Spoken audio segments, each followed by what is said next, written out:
Welcome to the Daily Climate Show. Coming up, 7 leaders meet in Germany amid fears the climate crisis has been knocked off the global agenda by the war in Ukraine. A new report finds biodiversity could be damaged beyond repair if the world doesn't stick to temperature rise targets. And climate protesters take to the streets of Sydney as Australia reveals the greenhouse gas emissions are still rising there.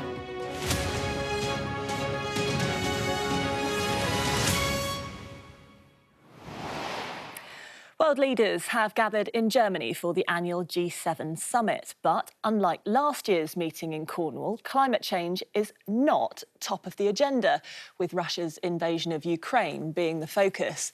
Leaders have, however, spoken of their continued commitment to the Paris Agreement and the Glasgow Climate Pact, aiming to limit the global temperature rises and reduce the use of fossil fuels.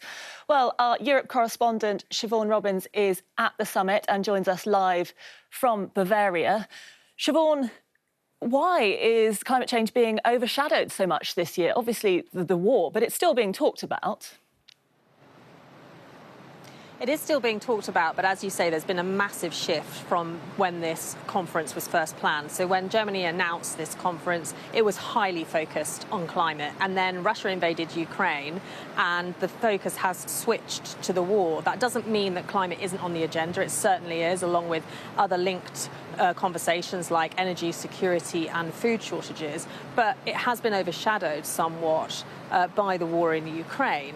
And so today we saw the G7 countries, along with partners who have been invited here, including India and Indonesia, reaffirming their commitments to the Paris Agreement, saying that they would continue to try and phase down coal, also trying to cut carbon. But I think there are a lot of questions around some of the statements that are coming out. That one in particular seems very thin on information, particularly if you remember the fact that it was India that was one of the countries that led to that dilution of the wording at Glasgow around coal. So it was meant to be phase out coal. It was then diluted to phase down coal. So questions there, and also actually questions around Germany itself, because since the war in Ukraine, we all know there's been a big squeeze on energy supplies, and Germany was highly dependent on Russia for both gas and oil. Now, Russia has been reducing the gas it's sending to Germany to the point where a level 2 gas alert has been announced here.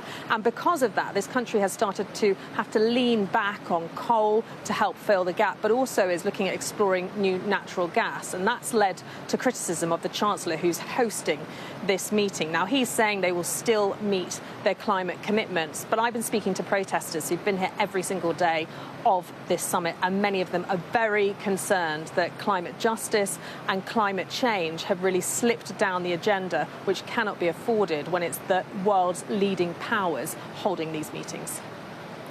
Siobhan Robbins, thanks for that. Our Europe correspondent live in Bavaria for us at the G7.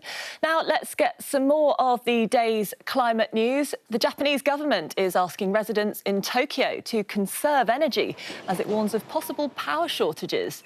The country is currently experiencing unusually hot temperatures, with officials saying this has been the earliest end to the annual rainy season since records began in 1951.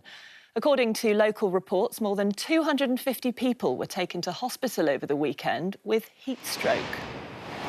10 people have been arrested after at least 100 climate change protesters caused chaos across Sydney's city centre. Blockade Australia members ran into busy roads and tried to stop peak hour traffic by dragging bins and barriers into the middle of the street. The group say they're trying to raise awareness about climate change and are calling for further action by leaders. Well, it comes as Australia recorded an increase in greenhouse gas emissions last year. The country released 488 million metric tonnes of carbon dioxide and other gases last year. That's up 0.8% from 2020. Transport emissions rose 4%, and those from agricultural production also increased. Australia's newly elected government pinned the blame on the previous administration and its inaction on climate change. Now, overshooting global temperature rise targets is likely to cause major and often irreversible damage to the natural world. That's the finding from a new study conducted by the University of Cape Town and University College London.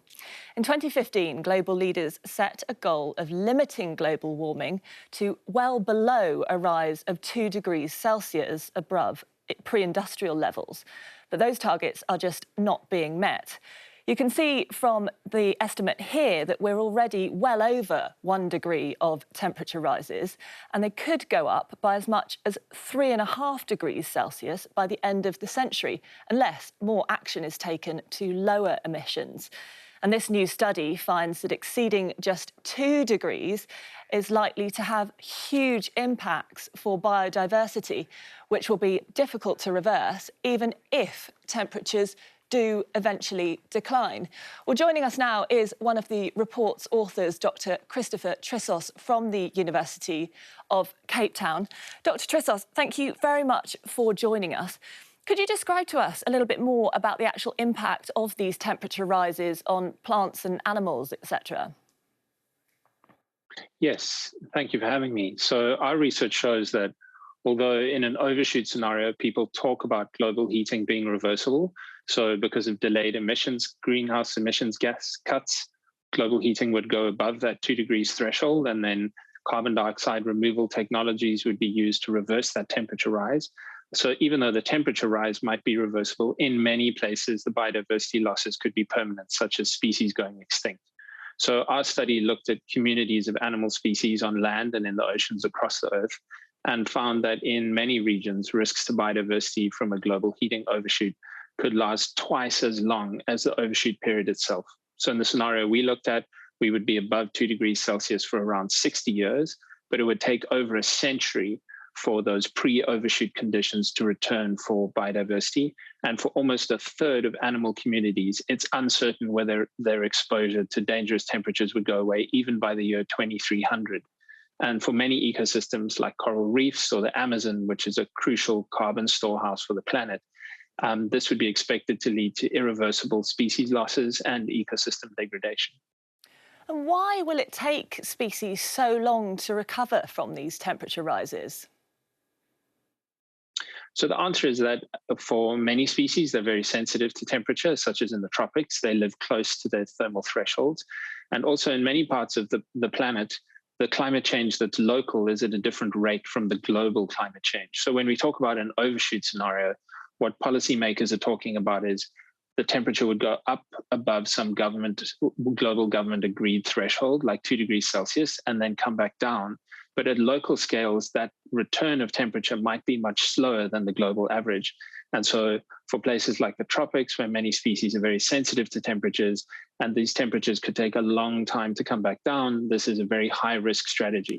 So even though we might talk about overshoot scenarios as bringing temperatures back down to safe levels or less dangerous levels, what this research is showing is the journey to get there could still be very dangerous for thousands of species globally. Dr. Trissos, thank you so much for joining us today. That is all from us, unfortunately. You've been watching the Daily Climate Show. Back to you, Sarah Jane.